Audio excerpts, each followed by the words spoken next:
कांड। बदन पैठी पुनि बाहेर आवा, मागा बिदा ताही सिरुनावा। मोही सुरनह जेही लागी पठावा, बुद्धि बल मर्मो तोर में पावा। और वे उसके मुख में घुसकर तुरंत फिर बाहर निकल आए और उसे सिर नवाकर विदा मांगने लगे। उसने कहा, मैंने तुम्हारे बुद्धि बल का भेद पा लिया, जिसके लिए देवताओं ने मुझे भेजा था।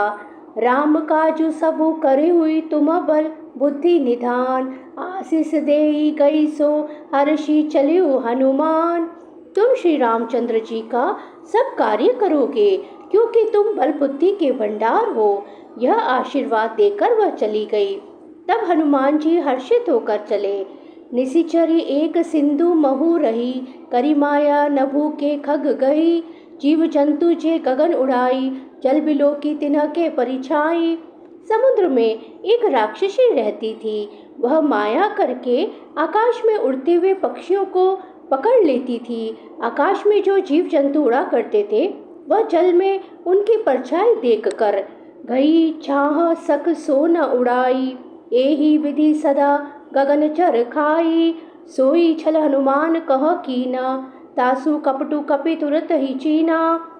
उस परछाई को पकड़ लेती थी, जिससे वे उड़ नहीं सकते थे और जल में गिर पड़ते थे। इस प्रकार वह सदा आकाश में उड़ने वाले जीवों को खाया करती थी। उसने वही छल हनुमान जी से भी किया। हनुमान जी ने तुरंत ही उसका कपट पहचान लिया। ताही मारी मारुत सुत वीरा, बारदी पार गयु मति धीरा। तहा जाई देखी बन शोभा, गुंजत चंचरिक मधु लोभा। पवन पुत्र धीर बुद्धि वीर हनुमान जी उसको मारकर समुद्र के पार गए। वहां जाकर उन्होंने वन की शोभा देखी। मधु पुष्प रस के लोभ से भौरे गुंजार कर रहे थे। नाना तरु फल फूल सुहाए, खग मृग वृंद देखी मन भाए। शैल विशाल देखी एक आगे, तापर धाई चढ़ी भई त्यागे। अनेकों प्रकार के वृक्ष फल फूल से शोभित हैं। पक्षी और पशुओं के समूह को देखकर तो वे मन में बहुत ही प्रसन्न हुए। सामने एक विशाल पर्वत देखकर हनुमान जी भय त्याग कर उस पर दौड़कर जा चढ़े।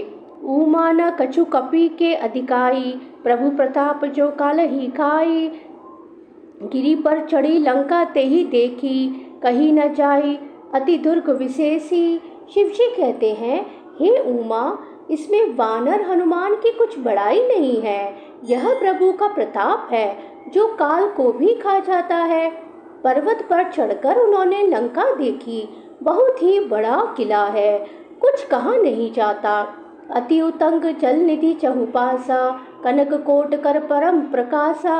यह अत्यंत ऊंचा है, उसके चारों ओर समुद्र है। सोने के परकोटे चार दीवारी का परम प्रकाश हो रहा है। कनक कोट विचित्र मणिकृत, सुंदराय तना घना। चहुट हट सुबट विधि चारु पुर बहु विधि बना। गजबाजी खच्चर निकर पदचर रथ, बरुथनी को गने। बहुरूप निशिचर जूत अति बल सेन, वर्णत नहीं बने। विचित्र मणियों से जड़ा हुआ सोने का परकोटा है। उसके अंदर बहुत से सुंदर सुंदर घर हैं। चौराहे, बाजार, सुंदर मार्ग और गलियां हैं। सुंदर नगर बहुत प्रकार से सजा हुआ है। हाथी, घोड़े, खच्चरों के समूह तथा पैदल और रथों के समूह को कौन गिन सकता है। अनेक रूपों के राक्षसों के दल हैं। उनकी अत्यंत बलवती सेना वर्णन करते नहीं बनती। वन बाग उपवन बाटिका सरकूप वापी सोई। नर नाग सुर गंधर्व कन्या रूप मुनि मनमोई। कहु माल देह विशाल शैल समान अति बल गर्जही। नाना अकारे नह विरही बहुविधि एक न तर्जही। वन बाग उपवन बगीचे, फुलवाड़ी, तालाब, कुएं और बावलियां सुशोभित हैं। मनुष्य, नाग, देवताओं और गंधर्वों की कन्याएं अपने सौंदर्य से मुनियों के भी मनों को मोह लेती हैं। कई पर्वत के समान विशाल शरीर वाले बड़े ही बलवान मल पहलवान गरज रहे हैं। वह अनेकों अखाड़ों में बहुत प्रकार से भिड़ते और एक दूसरे को ललकारते हैं। करी जतन भट्ट कोटनीह विकट तन नगर चहु तिसी रचही। कहु महिष मानुष रे धेनु खर अज खल निशाचर भजही। एही लागी तुलसीदास इन की कथा कछु एक है कही। रघुबीर सर तीरथ सरी नह तागी गति पही सही। भयंकर शरीर वाले करोड़ों योद्धा यत्न करके बड़ी सावधानी से नगर की चारों दिशाओं में सब ओर से रखवाली करते हैं। कहीं दुष्ट राक्षस भैंसों मनुष्य गायों गधों और बकरों को खा रहे हैं। तुलसीदास ने इनकी कथा इसलिए कुछ थोड़ी सी कही है कि निश्चय ही श्री रामचंद्र जी के बाण रूपी तीर्थ में शरीरों को त्याग कर परम गति पावेंगे। पुर रखवारे देखी बहु कपि मन किन्ह विचार। अति लघु रूप धरो निसी नगर करो पैसार।